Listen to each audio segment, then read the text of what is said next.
আছে কত হয়। আর সামনে হচ্ছে ইমিগ্রেশন অফিস, হয়েছে অফিস দেখা যায়, তো ওই দিক দিয়ে আমাদের প্রবেশ করতে হবে। এখানেই হচ্ছে লাস্ট, এরপর হয়তো ভিডিও করার পারমিশন নেই, যেহেতু তালিবানরা আছে ভিতরে, ওনারা একটু অন্যরকম প্রকাশ করে, বিব্রত প্রকাশ করে। যাই হোক, আমরা মানি এক্সচেঞ্জ করে এরপরে ইমিগ্রেশনের পরে পাকিস্তান।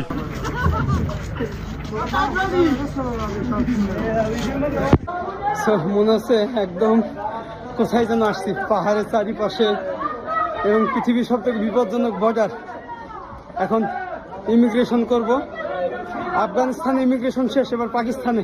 আমাদের পাকিস্তানের ইমিগ্রেশন শেষ, এবং সত্য বলতে ভাই আফগানিস্তান এবং পাকিস্তানের ইমিগ্রেশন 1 কিলোমিটার দূরে হবে, এরকম একটা ব্যাপার। সেই ভিতর দিয়ে যেতে হচ্ছে, এবং আমাদের প্রথমে হচ্ছে ফটো নিল, এরপরে পাসপোর্ট নাম্বার সব কিছু নিয়ে আপনার একজনের কাছে পাঠাই দিল আর কি। এটা যাওয়ার সময় করছিল, আবার আসার সময়। এরপরে হচ্ছে এখানকার একজন ইমিগ্রেশন স্টাফকে আমাদের সাথে দিয়ে দিল, এবং সবার আগে তিনিই সব প্রসেস করে দিল।